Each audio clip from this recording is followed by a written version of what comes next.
దసరా నవరాత్రులకి అమ్మవారికి పెసరపప్పు కొబ్బరి పాలతో కుక్కర్లో చాలా ఈజీగా అయిపోయే రెసిపీ ఇది. దీనికోసం పచ్చి కొబ్బరి అలాగే జీడిపప్పు ద్రాక్ష వేయించి పక్కకు పెట్టుకున్నాక అదే ప్యాన్లో 1 కప్పు నానబెట్టుకున్న పెసరపప్పు పోసుకుని 2 కప్పులు నీళ్లు పోసి మూత పెట్టి 3 విజిల్స్ రానివ్వాలి మీడియం ఫ్లేమ్లో.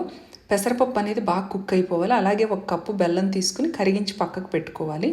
పెసరపప్పు ఉడికిందా లేదా చూసుకోండి. బాగా మెత్తగా ఉడికిపోయినాక ఒక గరిటెతో మ్యాష్ చేసుకోవాలి. ఇందాక కరిగించుకున్న బెల్లం వాటర్ కూడా ఇందులో పోసుకుని బాగా మిక్స్ చేసుకున్నాక మీకు ఇష్టమైతే 1 కప్పు పల్చటి కొబ్బరి పాలు పోసుకోండి. ఇష్టం లేకపోతే నార్మల్ కాచి చల్లార్చిన పాలు పోసుకుని ఇందులోకి ఇలాచీ పౌడరు అలాగే మనం ఇందాక వేయించి పెట్టుకున్న కొబ్బరి జీడిపప్పు ద్రాక్ష ఇవన్నీ కూడా వేసి బాగా మరిగాక లాస్ట్లో స్టవ్ ఆఫ్ చేసుకుని కొంచెంగా చిక్కటి కొబ్బరి పాలు పోసుకోండి. అది ఆప్షనల్ అండి.